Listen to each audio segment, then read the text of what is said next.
네, 이재명 정부 일기 내각 구성을 위한 인사청문회가 이번 주에 본격 진행됩니다. 내일부터 18일까지 16명의 초대 장관 후보자가 나서는데요.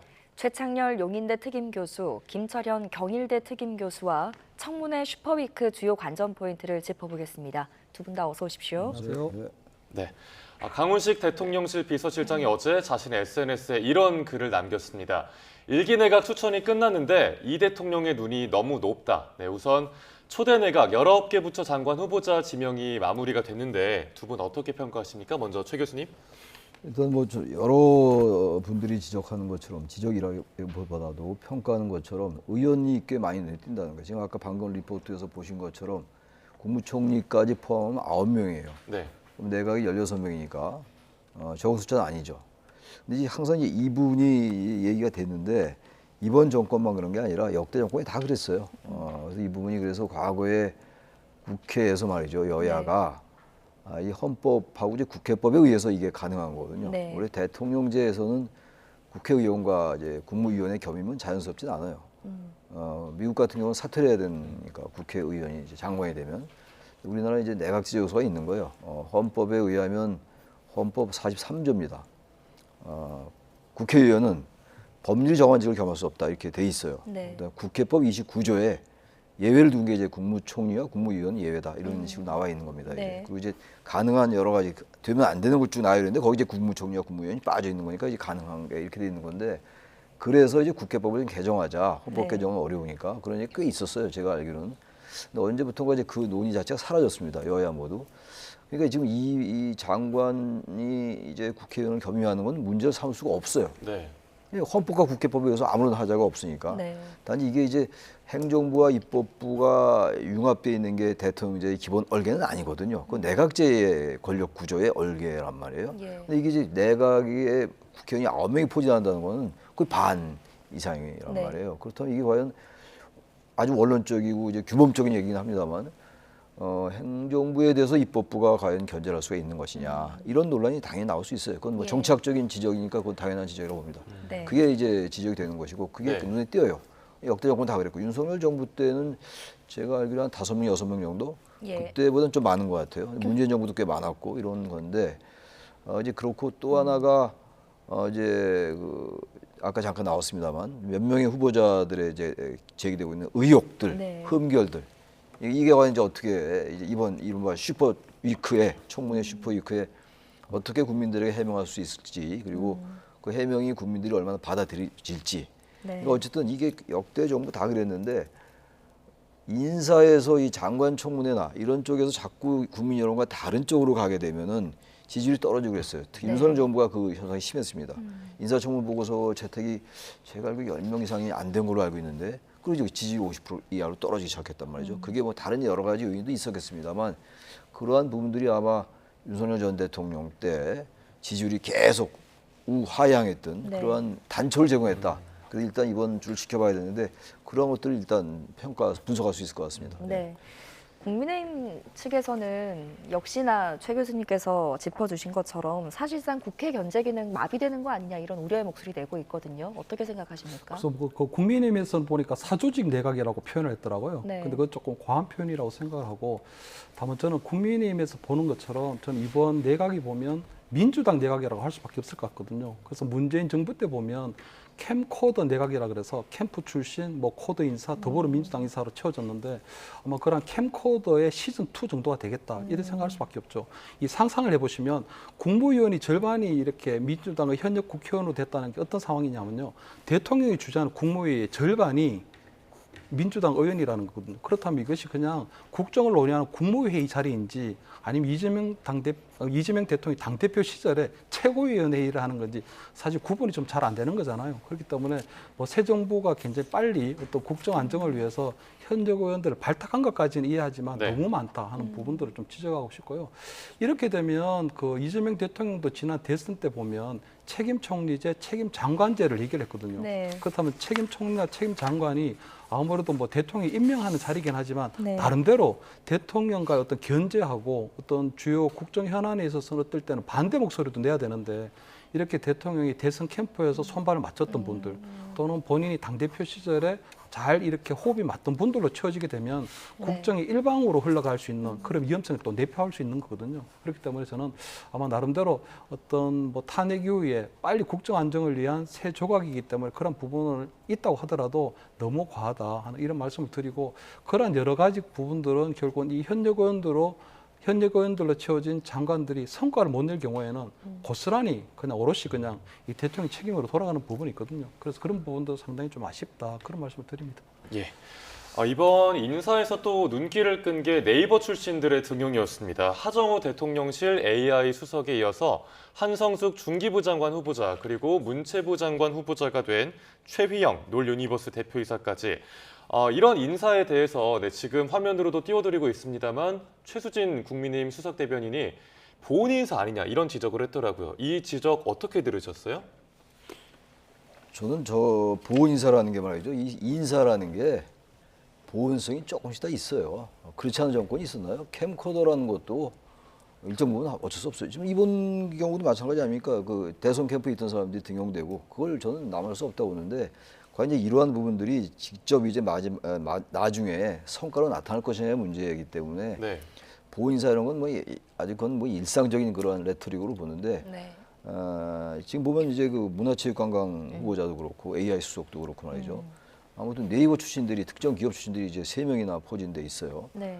이제 좋게 좀 긍정적으로 본다면은 이른바 이제 실용적 시장 정부로 얘기했던 이재명 대통령의 그러한 생각이 반영돼 있다고 보는 것이고, 네. 근데 또 조금 비판적인 관점에서 본다면 너무 일정 기업에, 특정 기업에 이제 치중돼 있는 거 아닌가, 뭐 그런 비판도 가능할 것 같아요. 근데 이거 네. 역시 나중에 이 사람들이 과연 나와서 장관이 된 다음에, 장관이 되고 난 다음에 말이죠, 어떻게 이제 해 나가느냐가 중요할 것 같아요. 그게 우선 중요하고, 그래서 어쨌든 아까 장관에 너무 이제 의원들이 많이 포진돼 있다라는 거, 네. 그리고 두 번째는 실용적 시장 정부의 어떤 정신을 반영하고 있다라는 것, 그건 평가할 해요. 네. 나름대로 전문가들을 포진시켰다는 거. 네. 그러니까 정치인 출신과 관료 출신들도 차관에 많이 배치시켰고, 또 기업인 출신을 좀 실용적인 부분을 강조했고, 네. 이게 같이 이제 버무려져 있게 합니다. 전반적으로 여러 가지 버무려져 있는데, 문제는 이제 이 중에서 얼마나 많은 사람들이 이제 낙마하느냐. 지금 봐서는 글쎄요, 한두 명은 지금 거론이 되고 있기 때문에 여러 사람들의 지금 의혹이 제기되고 있어요. 근데 그렇다고 지금 의혹이 다 제기된다고 다 낙마할 수는 없는 노릇이니까 이제 그 정도겠죠. 국민들이 얼마나 이제 여기에 대해서 정말 장관 후보자로서 부적격이다라고 생각하는지가 이제 어떻게 여론이 형성되냐 문제입니다. 그래서 이제 이번 주가 내일부터 이제 청문회가 시작되니까 예. 내일 이제 어떠한 여론이 형성될지, 그게 전 관건이라고 봅니다. 네. 의혹이 제기되고 있는 후보자 한 명 한 명 좀 살펴보겠습니다. 가장 먼저 강선우 여가부 장관 후보자인데요. 보좌진 갑질 의혹에 지금 휩싸였어요. 국민의힘에서는 지금 자격이 없다 이렇게 주장을 하고 있는 거죠. 벌써 5년 동안에 46분 정도의 보좌진을 교체를 했다는 건데요. 저는 뭐 보좌진 교체는 의원들이 나름대로 의정 활동에 있어서 어떤 좀 맞지 않으면 얼마든지 교체는 가능하거든요. 왜냐하면 그 뭐 연설문을 쓰는데 그 방향이 자꾸 틀린다거나 또는 상임위원회에서 어떤 질의 자료를 만들어야 되는데 그 부분이 조금 미흡하게 되면 얼마든지 저는 바꿀 수도 있다고 보이는데, 지금 논란이 되는 거는 결국 강선우 의원 집에 가서 변기 수리를 시켰다는 거거든요. 네. 그래 보면 이제 본인은 그런 사실이 없다고 하지만 또 그런 것들이 또 거짓 해명으로 드러나고, 저도 잠깐 이제 뭐 보좌관 생활을 했지만 돌이켜 보면 의원 집에 가서 변기 앞에 서 있는 그 보좌관의 얼굴이 좀 떠오르거든요. 그 보좌관 같은 경우는 아마 의원실에 처음에 채용될 때 아마 강선우 의원이 조금 눈에 띄는 의정 활동을 할 수 있도록 본인이 정책 보좌를 하러 들어왔을 거라고 생각하는데, 아마 의원 집에 가서 변기 앞에서 본인의 모습을 보고 본인이 얼마나 황당하고 참담했을까 하는 생각이 좀 들거든요. 아마 본인은 아마 그때 가족이 막 떠올랐을 것 같아요. 아마 그래서 목구멍이 포도청이니 아마 그런 변기 수리를 했을 것 같고, 또 쓰레기 봉투를 들고 노는 그 보좌관도 마찬가지였을 거로 보이거든요. 아마 본인들이 아마 정책 보좌하러 왔다가 내가 의원실에 어떤 몸종도 아닌데 이런 것까지 해야 되나 할 정도였는데, 지금 저는 그 뭐 이 강선우 후보자가 저는 인사청문회에서 모든 것을 어떤 뭐 소상하게 밝혔다는 이런 부분도 있지만, 저는 그 갑질을 당한 그 보좌관들에게 저는 먼저 사과부터 좀 하는 게 맞지 않나 하는 순서가 들거든요. 그런데 지금 강선우 후보자는 사과는 그냥 오히려 그 사람들이 거짓말을 했다는 식으로 법적 조치를 취하겠다는 거거든요. 그렇게 되면 과연 저는 강선우 후보자가 지금 이 갑질을 당한, 그 갑질 피해를 당한 그 우리 보좌관들 또 입을 틀어막으려고 하는 것이 아닌가. 저는 그 보좌관들이 없는 사실을 거짓으로 만들어낸 게 아니면 오죽하면 지금 와서 이 강선우 후보자에 대한 저런 폭로를 하는가 하는 부분들도 저는 좀 눈여겨봐야 된다고 보이거든요. 아마 강선우 후보자 같은 경우에는 그 보좌관들이 또 피해 호소인이다. 과거에 박원순 서울시장한테 당했던 그런 분처럼 그렇게 취급하려고 하는지 모르지만 저는 강선우 의원이 적어도 그 보좌관들을 만나서 사과부터 하는 그런 자세부터 보이는 게 인사청문회 가는 게 이전에 해야 될 일 아닌가 저는 그렇게 뭐 생각합니다. 네. 하지만 뭐 민주당은 소명할 수 있을 거다. 그리고 낙마까지 뭐 결정타는 없을 거다. 이런 입장을 냈더라고요. 어떻게 들으셨어요? 그러니까 아직 이제 청문회가 시작되지 않았으니까 아마 민주당에서는 원론적으로 그렇게 이제 얘기할 수밖에 없겠죠. 이런 의혹이 제기됐으니까 낙마시키겠다. 뭐 이렇게 얘기하겠어요. 그런데 지금 이제 강선우 이제 의원 얘기가 나와서 얘기인데 강선우 후보자.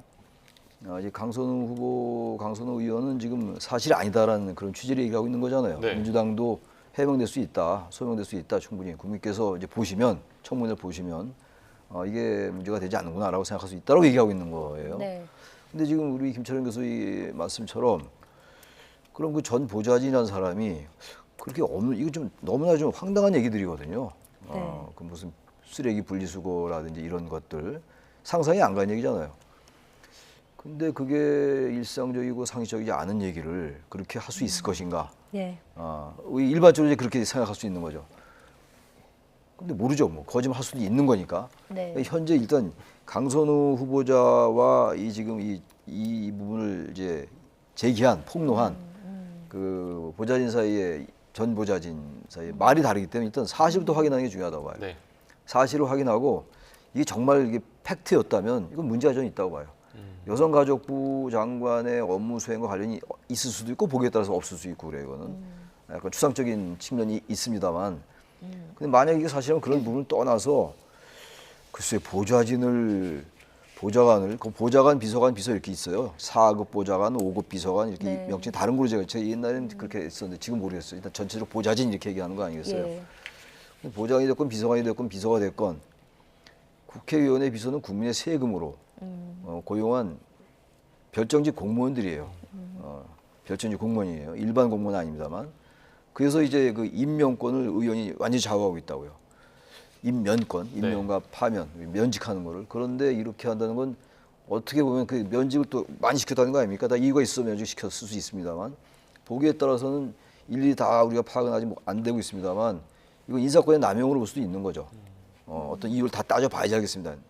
큰 얼개를 볼 때, 구조를 볼 때. 그렇다면 이거는 사회적에서 우월적 지위를 이용해서 갑질했다고 볼 수가 있는 것이고 또 하나는 너무 과도하게 국회의원의 그 인사권을 함부로 휘두른 게 아니냐라는 비판이 제기될 수 있다고요. 근데 그 이제 세부를 따져봐야 돼요. 첫째가 그 이제 갑질 의혹은 전 보좌진 말이 맞는 것인지 강선우 의원이나 강선우 의원 측의 말이 맞는 것인지를 이제 봐야 될 것 같고 그다음에 두 번째 의혹이 제기돼서 이 여러 명이 면직되고 그랬었는데 이게 이유가 다 있었던 건지. 네. 근데 이 사람들 볼 때 아무 이유가 있어도 이렇게 46명씩 면직이 될 수 있을까라는 상식이 이해는 안 가는 게 제기되고 있는 거예요 지금. 네. 그래서 일단 이제 민주당에서는 청문회 좀 지켜보자. 예. 후보자 본인의 해명을 좀 지켜보면 이제 국민이 납득할 것이다 얘기하고 있는데 봐야죠. 뭐. 지금으로서는 그렇게 얘기할 수밖에 없어요. 네. 사실 우리가 모르기 때문에. 네. 알겠습니다. 그리고 이제 오는 16일, 그러니까 수요일에 진행될 이진수 교육부 장관 후보자 청문회에서도 여야의 거센 공방, 전면전이 예측이 되고 있습니다.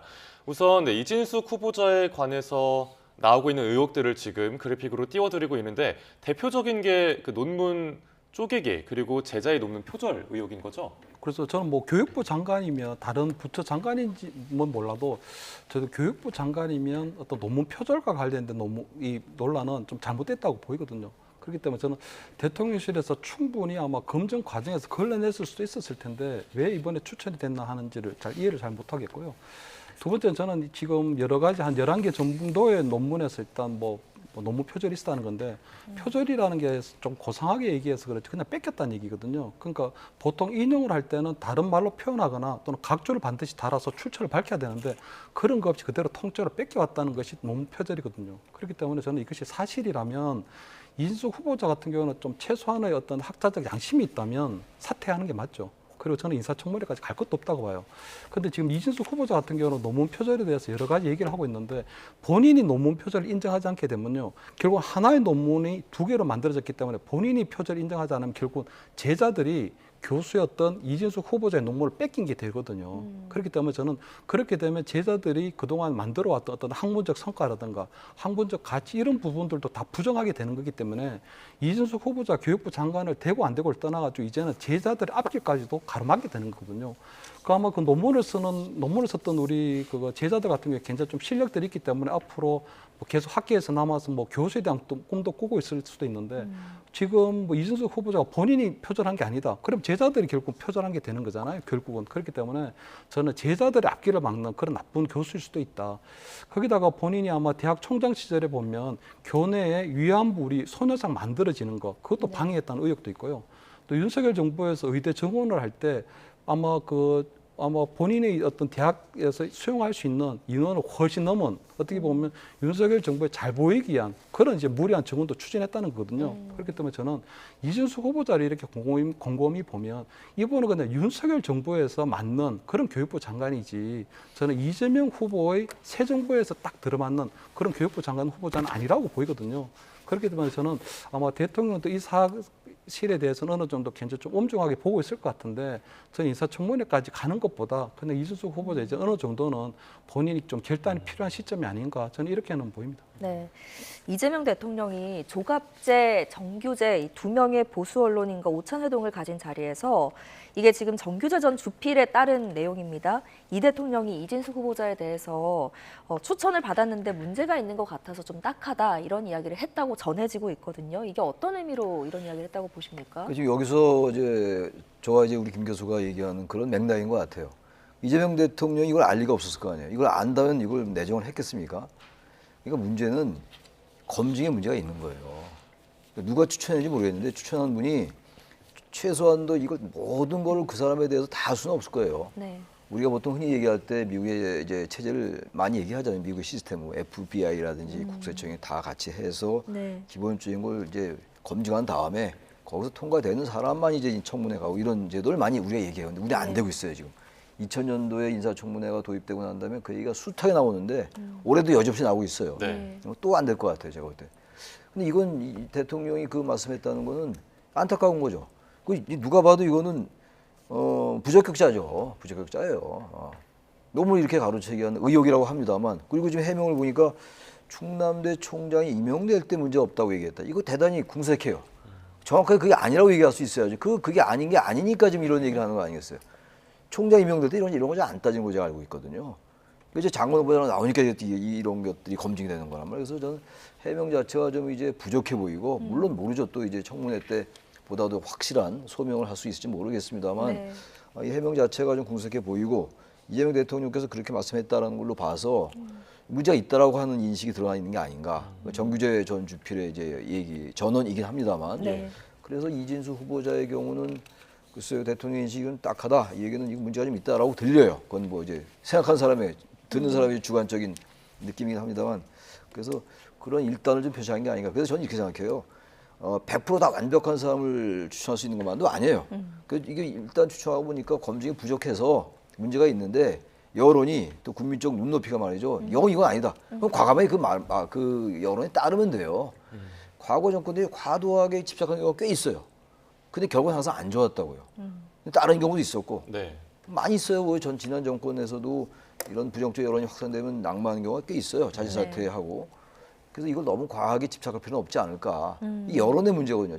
여론이 한 명 다 물어볼 수는 없는 거지만 전반적인 분위기는 이진수 후보자 이거 다른 부처도 아니고 교육부 장관 후보자인데 이게 이러면 될까? 교육윤리라든지 연구윤리를 이제 행정해야 되는 그 부처의 수장이 될 뿐인데 이게 말이 되나? 라는 생각이 많은 것 같아요. 네. 모든 사람은 제가 물어보지 않았습니다만 그렇다면 이 여당 의원들도 이런 걸요 청문회 때 비판하고 질타할 수 있어야 돼요. 우리나라 청문회 가장 그 특징이 여당 야당이 바뀌면 똑같이 내로남불이에요. 여당은 그저 비호하기 바쁘고 야당은 그저 끌어내리기 바쁘고 이제 이런 것들에서는 야당도 문제가 없는 건 좀 비호할 줄 알아야 되고 엄호할 줄 알아야 되고 여당도 문제가 있으면 과감하게 질타하고 네. 비판하고 그게 행정부도 입법부에 간 게 아니에요. 그래서 자꾸 의원들이 너무 많이 들어가면은 의원 불패 이런 것 때문에 뭐 그게 안 된다라는 지적을 하고 있는 거거든요. 아무튼 다시 본론 돌아가서 이건 제가 볼 때 제 개인적인 생각입니다만 상당히 문제가 많다라고 생각합니다. 네. 뭐 김 교수님도 이진숙 후보자가 자진 사퇴를 할 필요가 있다. 그리고 최 교수님께서는 부적격하다는 입장을 주셨는데 만약에 인사청문 보고서 부적격 채택이 나오면 이제 공은 이재명 대통령에게 넘어가잖아요.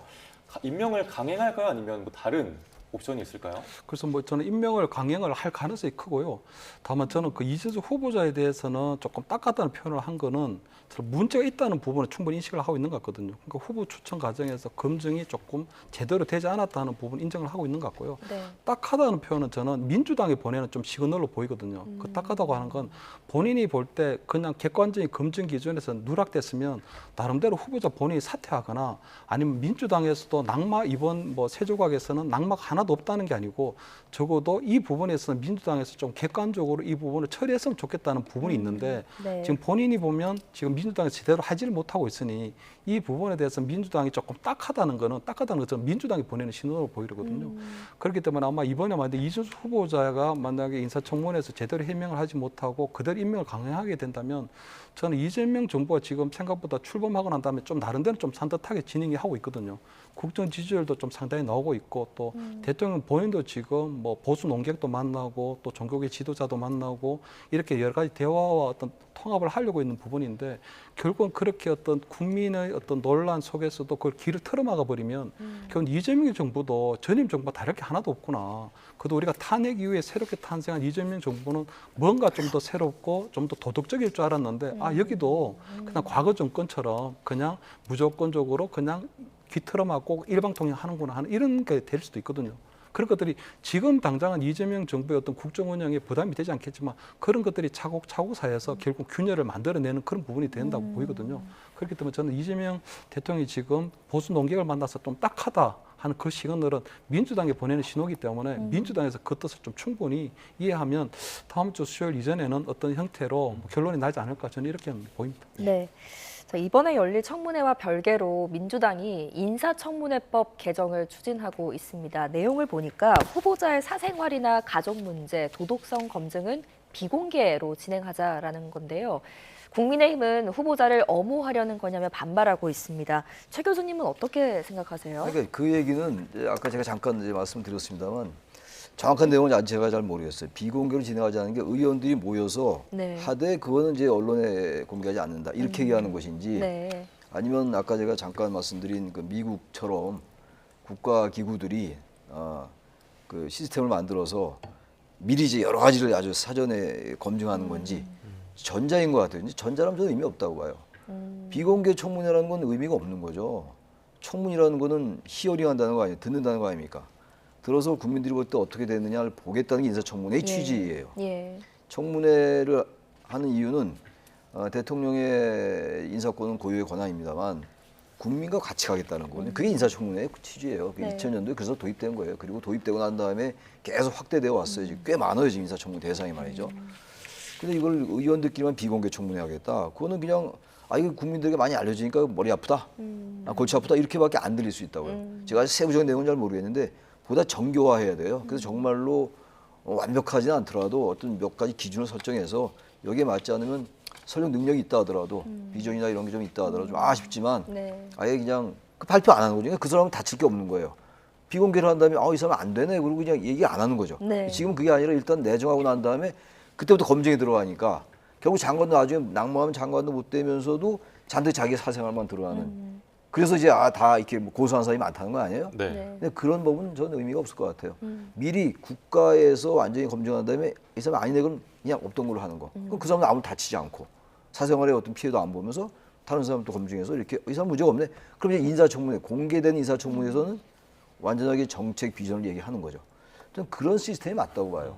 그런 게 반영돼 있는 청문회법 개정안인지 모르겠어요. 제가 정확히 아직은 평가하기가 좀 이르다고 봅니다. 네. 네. 그래서 저는 그 부분에 대해서 조금 찬성도 하고 좀 반대를 하는 부분이 있는 게요. 후보자는 최고의 도덕성, 그리고 정책 역량, 그리고 어떤 장관이나 총리로서의 리더십은 분명히 필요하거든요. 예. 근데 만약에 그 부분, 도덕성에 대한 부분을 비공개를 해버리면요. 국민의 알 권리가 침해가 돼요. 그럼 나중에 어떤 문제가 불거졌을 경우에는 검증을 제대로 하지 못한 야당의 책임으로 돌아갈 가능성이 굉장히 크거든요. 그렇기 때문에 그 부분은 잘못됐다고 보고요. 단지 저는 인사청문회 과정에서 후보자의 문제와 후보자의 가족이나 배우자의 문제 좀 분리해야 된다고 보이거든요. 이번에 그 보건복지부 장관 후보자 정은경 후보자 같은 경우에는 본인이 그때 코로나 때 자신의 사무실에 야전 침대를 갖다 놓고 코로나 방역에 있을 때 남편은 집에서 주식 투자할 줄을 몰랐을 거 아니에요. 본인이 그냥 이 코로나 방역하고 있을 때 남편은 평창에 가서 농지를 사고 수십만 원의 그 농지 집보금을 받고 있었거든 모를 수도 있거든요. 네. 그렇기 때문에 후보자 배우자의 문제를 가지고 후보자를 공격하는 건 좀 문제가 있다. 또 조현 외교부 장관 같은 경우에도 본인은 지금 외국을 다니면서 여러 가지 어떤 국익 외교를 하고 있을 때 부인이 부동산 투기의 끝판왕이라고 하는 그 도로 그 맹지를 사서 투기를 할 줄은 전혀 몰랐을 거거든요. 네. 그런 부분에 있어서 어떤 부부간의 일이기 때문에 이거는 당연히 알았을 것이다. 이런 부분도 좀 잘못됐다고 보고, 그래서 저는 앞으로 인사청문회는 좀 개선할 부분이 결국 후보자 본인의 어떤 도덕성은 철두철미하게 검증할 필요가 있다고 보고요. 다만 후보자의 배우자 또는 가족 또는 아들, 딸 이런 부분에 있어서는 저는 분리하는 게 낫지 않나. 그렇게까지 다 뭐 털 필요는 저는 없다고 보이거든요. 그렇기 때문에 후보자 가진 능력에만 좀 집중하는 게 맞다. 저는 이렇게 뭐 개선하는 게 맞지 않나 이렇게 보입니다. 예, 알겠습니다. 이어지는 5일 동안 계속될 인사청문 슈퍼위크 계속 상황 지켜봐야겠고요. 이제 좀 주제를 바꿔보겠습니다. 국민의힘 혁신위가 1호 혁신안을 내놨죠. 그 윤희숙 혁신위원장은 계엄과 탄핵 등에 대한 대국민 사죄를 당원 당규에 넣자에 대해서 당 일각에서 반대 목소리가 나오더라고요. 뭐 언제까지 사과만 할 거냐 이런 비판들이 있는데 어떻게 들으셨습니까? 저는 안철수 의원이 그런 얘기했더라고요. 저희 적어왔는데 국민의힘은 끓는 물 속에 개구리처럼 서서히 죽어가고 있다. 안철수 전 혁신위원장, 네. 혁신위원장 하다가 이제 사퇴했잖아요. 저는 이 말이 현재 국민의힘의 상황을 집약적으로 그리고 아주 함축적으로 표현한 것 같아요. 그러니까 저 부분도 지금 말씀하신 당원 당규에 당연히 넣어야죠. 이게 다른 사안 같으면요 몇 번 사과로 끝날 수 있어요. 네. 근데 이 시간이 꽤 지나서 뭐 이게 별로 무뎌져서 그런지 모르겠는데 내란 혐의에 우두머리 혐의로 지금 그 국민의힘이 배출한 후보였던 윤석열 전 대통령이 지금 재판받고 있다고요. 그래서 지금 또 재구속돼 있고. 네. 다시 말하면 이 불법 계엄을 선포한 거는 이건 내란 행위에 해당할 수 있다고 보는 거 아닙니까? 최종 대법원 판결까지 안 나기 때문에 제가 단정을 안 하겠어요. 또 하도 요즘 그런 얘기에 민감하니까 말씀을 안 드린다 하더라도 근데 그거는 당연히 당원 당규에 넣어야죠. 집권한 정당이 법이 어긋나게 헌법과 개헌법이 어긋나게 헌법과 법률이 어긋나게 말이죠. 국회를 침탈하고 정당의 활동은 보장된다. 계엄에도 그렇게 나와 있음에도 불구하고 정당의 활동은 중지시킨다고 얘기했잖아요. 그리고 의사들은 처단한다. 복귀 안 하는 의사는 처단한다. 포고문에. 근데 그런 거에 대해서 당원 당규에 넣지 않는데 왜 거기서 언제까지 사과만 하고 있어야 되냐 이런 말이 나오냐고요. 그러니까 안철수 의원의 이 말이 일리가 있다고 들리는 거예요. 서서히 끓는 물에 죽어간 개구리 같다고 느끼는 게 전 그래서 지금 이 혁신위원회 이렇게 해서는요 결과가 뭐 혁신쇄신 안 될 것 같아요. 아니 이게 당원 당규에 넣는 게 무슨 직접적으로 실천에 옮겨지는 것도 아니에요. 저는 개인적으로 쇄신이나 혁신을 국민들이 인정하려는 말이죠. 최소한의 인적인 문제가 개입이 돼야 돼요. 과거에 많이 있었잖아요. 몇 명이 뭐 불출마선 한다든지 기본이 그 정도는 돼야 돼요. 뭐 탈당까지는 안 한다 하더라도 뭐 당원권을 정지한다든지 뭐 그런 게 나오면서 이런 게 나오는 것도 아니잖아요. 지금 단순하게 원론적으로 당원 당규에 사과를 넣지 않는데 그걸 가지고 언제까지 사과만 해야 되냐 한다면 우리 혁신 안 하겠다. 란 말과 전 똑같이 들린다. 이제 그렇게 말씀드릴게요. 자, 국민의힘이 제대로 개혁하고 혁신하기 위해서 어떤 방안 마련해야 한다고 보십니까? 그래서 좀 뭐 윤희숙 의원이 지금 여러 가지 좀 안을 내고 있긴 하더라고요 보니까. 근데 윤희숙 의원이 정치 경험이 풍부하신 분이 아니거든요. 그러니까 최고위원제를 폐지한다는 게 굉장히 좀 파격적인데 정치 경험이 풍부하신 분은 아닌데 지금 임명된 지 한 2, 3일 만에 여러 가지 좀 이렇게 뭐 파격적인 정치 개헌안을 내는 걸 보면 어떤 본인의 구상이라기보다는 누군가가 뒤에서 조금 써주는 것으로 보이거든요. 지금 최고위원제를 폐지한다는 건 굉장히 조금 큰 부분이 이것이 과거 70년대 삼김시대로 돌아가자는 거나 마찬가지거든요. 그때 뭐 기억하실지 모르겠는데 뭐 김영삼, 김대중, 김종필 이런 삼김시대로 돌아간다는 건데 그때는 어떤 독재 정권에 맞서서 강력한 어떤 제왕적 어떤 당대표 권력이 필요했거든요. 네. 그때는. 그런데 지금은 보면 과연 상김을 이끌었던 그 상김만큼이나 지금 국민의힘에 전체적인 어떤 통합의 리더십을 만들 사람이 있느냐 없을 수도 있거든요. 그렇게 되면 만약에 당대표가 제왕적 권력을 가졌는데 그분이 제대로 된 리더를 못하게 되면 또 분열과 갈등과 혼란만 지금 만들어지는 그런 상황이거든요. 그렇기 때문에 저는 윤일숙 어떤 혁신위원장이 나름대로 당대표제를 두고 최고위원제를 폐지하는 거는 나름대로 조금 신선한 안이긴 한데 이 부분에 대한 평가는 조금 뒤따라야 될 것 같고요.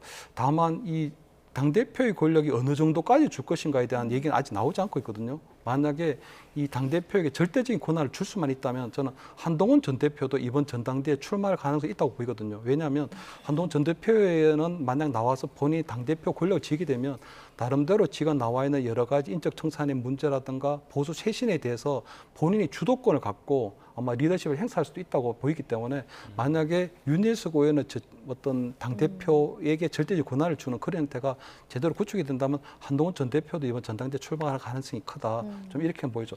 다만 지금 친윤계에서 보면 이 사과에 대해서 굉장히 인색한데 그 윤석열 전 대통령 때도 보면 사과에 굉장히 인색했거든요. 그건 이유가 있는 게 이 친윤계가 만약 사과를 하게 되면 진정성 있는 사과를 하라 그렇게 되고요.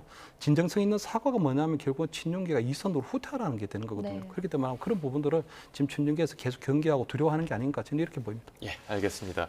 그런가 하면 민주당의 전당대회 시기도 바쁘게 돌아가고 있습니다. 정청래, 박찬대 두 후보의 양자 대결로 펼쳐지고 있는데 그 박찬대 후보가 이런 말 했더라고요. 자기 정치를 하지 않겠다라는데 자기 정치가 뭐 누구를 겨냥한 걸까요? 자기 정치를 하지 않겠다라는 얘기는 지금 겨냥한다는 게 누굽니까? 정청래 의원 두 분이 나온 거 아니에요? 네. 양자 대결이니까 당연히 정청래 의원을 의식한 거겠죠. 다시 말하면 정청래 의원이 지금 이제 이재명 대통령과 가깝고 계속 옆에서 같이 이제 호흡을 맞춰왔지만 그럼 박찬대 의원도 마찬가지긴 합니다만 그러나 정청래 의원은 결국 나중에 뭐 당대표 이후에를 뭐 생각한다 뭐 그런 얘기를 함으로써 당원들로 하여금 이제 왜냐면 당원들은 지금 이재명 대통령 선거를 위한 거거든요. 네. 그래서 누가 더 이재명 대통령의 앞으로의 그 행적이나 정치 행보 또 이 정부의 성공에 더 기여할 수 있을까를 볼 것 같아요. 당원들의 입장에서부터. 왜냐면 지금 당원들의 표심이 55%거든요. 권리당원 포함해서 대의원까지. 예. 대의원까지 더 높죠. 그렇기 때문에 아마 이제 정청래 의원에 대해서 이러이러한 비판을 하기 위해서 그걸 한마디로 자기 정치를 하는 사람이다. 정청래 의원은 나는 그렇지 않다. 난 이 정부의 성공을 위해서 일할 사람이다. 라는 얘기를 하기 위해서 한 것이다라고 보여집니다. 네. 반면 정청래 후보는 야당을 상대로 공격 수도됐다가 또 골키퍼도 되는 자신이 더 잘 싸운다 이렇게 주장을 하는데 어떻게 평가하십니까? 그래서 뭐 이재명 대통령 입장에서 볼 때는 제가 만약 이재명 대통령이라면 박찬대 전 원내대표가 훨씬 더 편할 것 같거든요. 박찬대 원내대표의 그 별명이 교회 오빠라 그러더라고요. 그만큼 본인이 당대표 시절에 원내대표로서 잘 보좌해왔기 때문에 예. 아마 이재명 대통령 입장에서 볼 때는 정청래 의원보다는 아무래도 박찬대 의원이 좀 더 편할 것 같은데 그리고 또 정청래 의원 같은 게 굉장히 좀 강하기 때문에 지금 이재명 대통령이 굉장히 대화하고 통합하고 나름대로 포용하려고 하는 건데 네. 지금 정청래 의원이 만약 당대표가 되면 어떤 국민의힘이나 야당을 상대로 굉장히 공세적인 입장을 취할 수도 있거든요. 네. 그렇기 때문에 그런 부분들을 아마 좀 고민을 할 것 같고요. 다만 지금 보면 너무 지금 이재명 대통령이 어떤 친위 내각을 구성했기 때문에 과거 윤석열 정부 때처럼 수직적 당청 관계가 되는 거 아니냐 하는 이런 부분들이 좀 우려가 있거든요. 그렇기 때문에 아마 이번에는 전 이재명 대통령이 편하게 생각하는 박찬대 대표, 그러니까 박찬대 원내대표에 대한 어떤 명심하고 결국은 어떤 수직적 당청 관계가 아니라 수평적 당청 관계로 당심 사이 결정이 될 텐데 저는 아무래도 그 과정에서 어떤 명심과 당심이 대결이 되지 않을까. 다만 이번에 이 대표의 임기가 보궐선거이기 때문에 1년밖에 되지 않거든요. 예. 그럼 1년 뒤에는 새로운 당대표를 뽑아야 되는데 그때 당대표가 이제 2년 뒤에 있는 그 차기 총선에 대한 공천 주도권을 쥐기 때문에 그런 여러 가지 공천 구상까지 하게 된다면 이재명 대통령의 어떤 명심이 어디에 있는지 제가 볼 때 좀 시간이 지나면서 나타나지 않을까 저는 이렇게 보입니다. 예, 알겠습니다. 오늘 말씀 여기까지 듣겠습니다. 최청렬 용인대 특임교수, 김철현 경일대 특임교수와 함께 청문회 슈퍼위크 주요 관전 포인트, 여야 상황까지 짚어봤습니다. 고맙습니다. 네, 고맙습니다.